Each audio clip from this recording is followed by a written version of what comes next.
The only thing Dark fans knew to expect of the final season was that it would be extremely complicated, and the Netflix drama did not disappoint.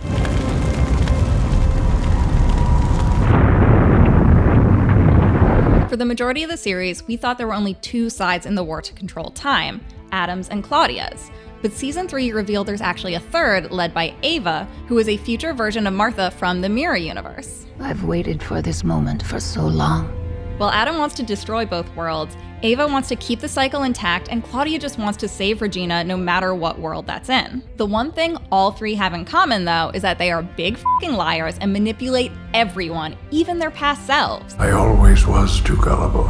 Adam tricks the young Martha from Ava's world into working for him by promising that he'll reveal the origin of the cycle so that she can destroy it. On Adam's orders, Martha rescues Jonas from the 2020 apocalypse, after which they have sex and Martha becomes pregnant. To his credit, Adam does tell Martha what the origin is, but she was not prepared for this truth. Your son, he is the origin. So that time-traveling assassin team working for Ava, that is Martha and Jonas's son. So if you thought Martha and Jonas being aunt and uncle was like weird enough, please take a minute to process the fact that Martha is her own son's great-granddaughter and Jonas is his great-great-grandson. And like, we're supposed to root for them to be together? Like, I do not get this. Because Adam doesn't actually believe in paradise and just wants total annihilation, You've gone insane. he moves forward with his plan to destroy the origin, which is only possible by using the energy from the apocalypses in both worlds. But destroying the origin means killing Martha again, which proves just how far Adam is from the Jonas who once would have done anything to save her. We're wrong. This is when it gets complicated. Meanwhile, Ava hatches her own plot to destroy Adam by splitting reality through a loophole that's created when time stands still for like a fraction of a second during the apocalypse. Ava uses this loophole to send the adult version of Mirror World Bartosz to rescue his younger self so that he can stop Mirror World Martha from rescuing Jonas during the 2020 apocalypse. However, this split reality is what allows Jonas to become Adam, because the Jonas who survives the apocalypse by hiding in the basement is completely different than the Jonas who is killed by Martha in Ava's world. What are you saying? I know this all sounds completely crazy, but I swear it makes sense. It doesn't sound like it works, but it works. While Adam and Ava both do everything possible to achieve their opposing goals, they are the two people responsible for keeping the cycle exactly as it is. And in this cycle, both Reginas die, and the Claudia from Adam's world is like, f*** this shit. After remembering the promise her older self made that if everything goes right, Regina will live, Claudia realizes there has to be a third option beyond just following Adam or Ava.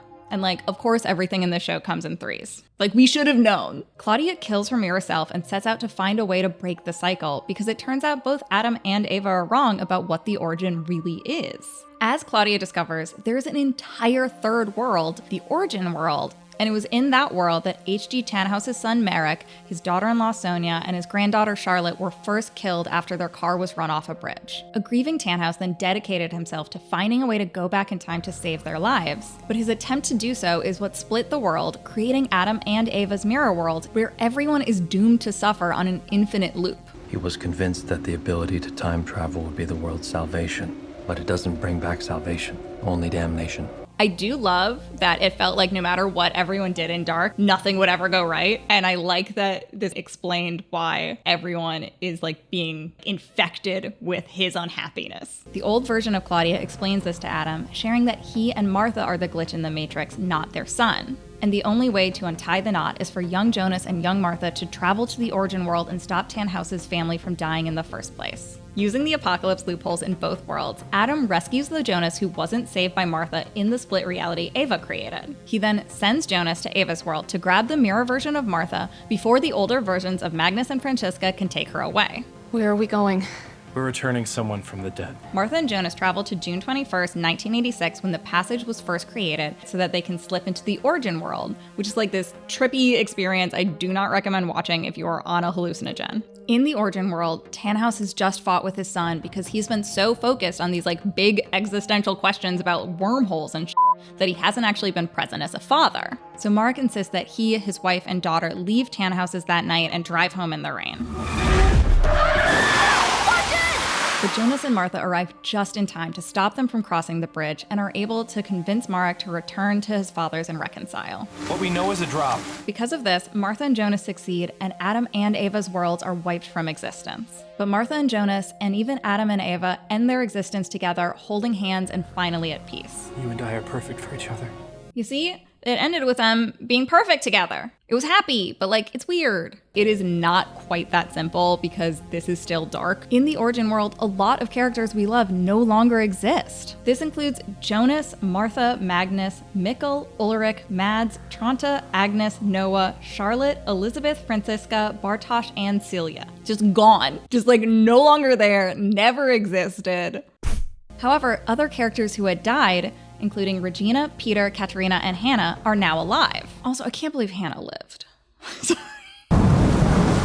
The series ends with a scene set in present-day Winden in the Origin world where Regina is hosting a dinner party for her friends. Katerina, Peter and Benny, who are together, and Hannah and Wooler, who deserves so much better than Hannah, get away. Hannah sucks. During the dinner, the lights go out and Hannah has a moment of deja vu. This is going to sound utterly absurd. And shares a very Adam-like dream about wanting the world to end in just unending darkness. And as if that isn't ominous enough, we then learn Hannah is pregnant with Wooler's child and is thinking about naming their son Jonas. Whether this is hinting at the beginning of a new cycle with an Adam 2.0, or just saying that maybe some version of Jonas is gonna be alive in this world and who knows, maybe even be happy, I have no idea. It's possible that the way you interpret this final scene is a litmus test for your outlook on life. I'm a nihilist, and so I'm very concerned that the dinner party's wish for a world without Winden still may prove to be true, even after everything Jonas and Martha sacrificed. Or maybe it is a happy ending and Hannah was just being a downer because her MO is to ruin everything.